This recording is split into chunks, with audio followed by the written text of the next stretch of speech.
Go forth, my minions. Bend all to my will. Sparks, sparks, sparks. Keep it up, guys. We gotta hold them off. Hold on as long as you can. Don't stop shooting. I know, B, but we gotta hold out, because here they come.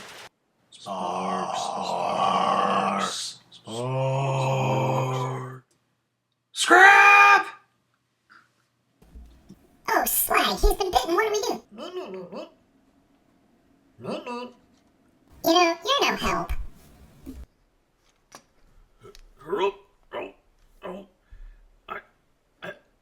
I think I'm okay.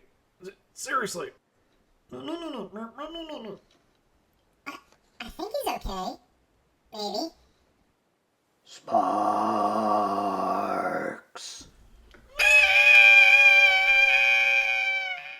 Hey folks, today we are taking a look at Transformers Prime First Edition Terrorcon Cliffjumper. Now this is a little bit different than the original First Edition in that, well, this is the Dark Energon infused Cliffjumper versus the normal regular Cliffjumper, which I have here. As you can see, the big differences are, well, yeah, it's just kind of infected looking. Chiefly the differences are, here on the hood, you have this graphic. On the top of the canopy, you have what is actually not just painted, but they actually changed the plastic here. I swear you can see through that. I swear that's translucent plastic. Another difference is the back of the window, or the middle of the window, right here at the door, is actually closed in on this on the new figure, as opposed to the original figure, which you can see has open windows. Now, actually, no, that's just me being an idiot and mistransforming this. Sorry about that. This actually does have the closed windows. I just didn't have him transformed correctly. Vehicle mode's good. I like this vehicle mode. This is a solid vehicle mode. It looks good. It's the same figure. Or the same mold, I should say. There's nothing really all that different about it other than, hey, it's got some extra little detail. Transformation into robot mode is exactly the same as, well, the original. So to start with, take the sides of the vehicle in the front and unpeg them. Fold in the parts of the windshield, or I'm sorry, the window, and then take the sides and fold them to the front of the vehicle like that. Then take the front hood of the vehicle and fold it up. Reach underneath the vehicle and pull out the part that will become the belt, I guess the belt line. And then we can rotate the entire front of the vehicle around like that. Reach underneath the back of the vehicle and fold out the arms, or the robot arms. And then fold shut the rear wheels of the vehicles over the arms. And then we can fold the rear part of the vehicle out to form the shoulders. And just get everything lined up so nothing gets in the way. Now, unlike the original FE figure, though, it feels like there is some resistance here, so you can't really pull the shoulders down as far as you can with the original FE figure.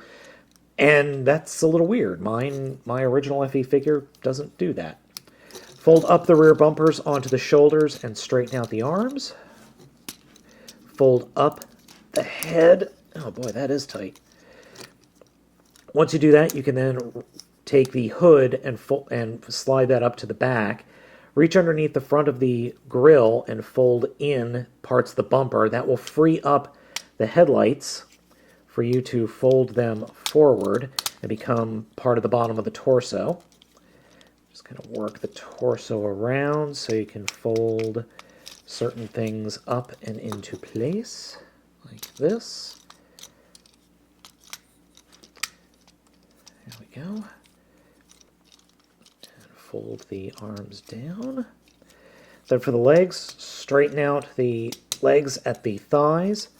Reach inside what was the door and fold the foot forward. That will allow you to collapse the inner part of the leg, like that.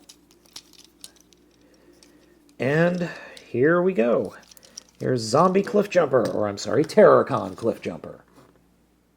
As you can see, the face of Terrorcon Cliffjumper is significantly different from that of the original Cliffjumper in that, well, he's pretty damaged. I mean, look at that.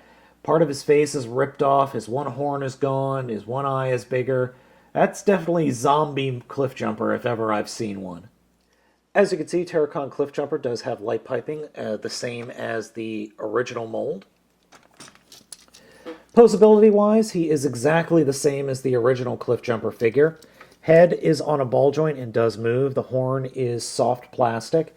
There is a ball joint here at the shoulders, but I am really worried about this figure because the ball joints, as you can see, the plastic is already weakened. Do you see that lightness right there at the tip of my finger? There and there. That means the plastic has already been severely weakened. Then there's a swivel underneath the shoulder, a double elbow hinge at the elbow. Wrists can move a little bit, but there's really no point in getting them to move. Like the original figure, the figure does have the option of deploying guns in place of his hands, which I like that option, but for Zombie Cliffjumper, I don't think that's really necessary. Torso does have articulation. If you disconnect all these bits right here, it would. Ball joint in the hip, hinge joint in the knee, you get an almost 90-degree bend, and then there is a ball joint at the foot for some limited articulation. A direct comparison of the two does show the stark differences you see. A little bit of a paint job really does make a difference with the new head. The overall effect, though, with the Terrorcon Cliffjumper is a much more menacing figure. I mean, any of you who have played the Walking Dead video game know zombies are scary. But I have to say, I think the original figure is just as good, if not better. I would have liked to have seen some more purple, some more coloring of the Dark Energon influence upon this figure as opposed to compared to this figure. Now, I know that there is a purple version. I believe it was a convention exclusive. I couldn't get a hold of it, so I said screw it and just went with this guy. Though, for folks that were looking for the FE figure, the first edition figure, I don't know why they released a Terrorcon figure as opposed to just a normal release.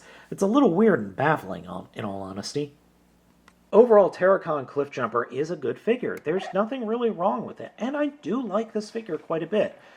Though I like the original FE figure a lot more. It just works for me better. I like the cleaner lines of the original figure. That's not to say this is a bad figure in any means. It's the same mold, just slightly zombified. I would have liked to have seen more done with this figure, in all honesty. I would have liked to have seen better paint apps. I think that would have gone a long way. I would love to see what would happen if someone like Frenzy Rumble or the other customizers get a hold of this guy, see what they can do. Maybe add some purple LEDs in certain spots, or maybe just rough him up a little bit, actually take some chunks out of him, maybe give him a much better paint job. Like I said, this isn't a bad figure at all. It really isn't. I just wish they went farther with it, because Zombie Transformer, yeah, I think we could use something like that.